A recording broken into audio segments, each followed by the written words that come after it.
நட்புன்னு என்ன தெரியுமா உனக்கு? நண்பன் என்ன தெரியுமா உனக்கு? சூர்யான்னு என்ன தெரியுமா உனக்கு? அருமை புரியண்டா அட ஒளி மறைவில்லா நம்ம நட்பு தானடா. நட்பு இருக்கு மத்ததெல்லாம் எதுக்கு? ஏன்டா இதெல்லாம் சொல்லி காமிக்கிறேன்? என்கிட்ட இருக்கிறதெல்லாம் உனக்கு தானேடா. காலேஜ் போலாவா? வா வாடா. என்னதான் அடிச்சுக்கிட்டாலும் பிரச்சனைன்னு வந்துட்டா 2 பேரும் ஒண்ணு சேர்ந்துருவாங்கன்னு எழுதியிருக்காரு. பார்த்து வருங்கால நட்புங்கூட நம்மை பேசும். சிவனும் சக்தியும் சேர்ந்தா மாசுடா. எனக்கு ஒரு ஃப்ரெண்ட் இருந்தாலும் எனக்குன்னு இருக்கணும். சரி, நம்ம நண்பர் அஜித் மாதிரி ட்ரெஸ் பண்ணிட்டு போகலாம். ஏன்டா இதெல்லாம் சொல்லி காமிக்கிறேன்? சொல்லுங்க. He is my friend. என்னோட உயிர் நண்பன்.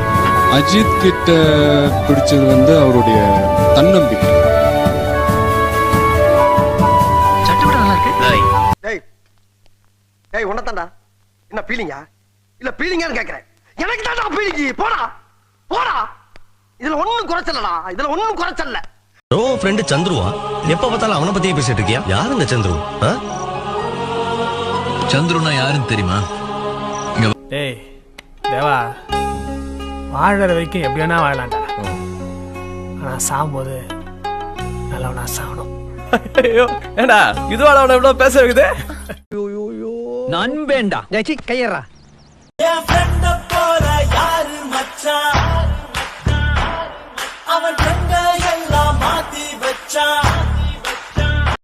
ஜெனரலி உங்க ஃப்ரெண்ட்ஸ் பத்தி சொல்லுங்க. ஸ்கூல்ல எனக்கு ஒரு செட் ஆஃப் ஃப்ரெண்ட்ஸ் இருந்தாங்க. அதுக்கப்புறம் காலேஜ்ல வந்தவொடனே எனக்கு வேற செட் ஆஃப் ஃப்ரெண்ட்ஸ் கிடைச்சாங்க. அப்புறம் அப்படியே எல்லாரும் அப்படியே பிரிஞ்சு பிரிஞ்சு வேற ஒரு இடத்துக்கு அப்படியே ஷிஃப்ட் ஆயிட்டாங்க.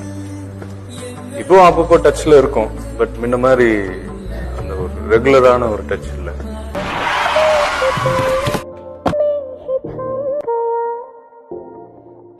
ராஜுன்னா என்னன்னு எனக்கு தெரியும், சந்துருன்னா என்னன்னு உனக்கு தெரியும். நெஞ்ச பொழுது காட்டுமா? 2 புல்லட்ட நெஞ்சில இருக்கனா ரத்தம் உறிஞ்சு செத்துருவேன் நினைச்சியா? ராஜுடா, நான் சாகணும் அதை நான் தான் முடிவு பண்ணும். நீ சாகணும்னாலும் அதை நான் தான் முடிவு பண்ணும். துரோகி.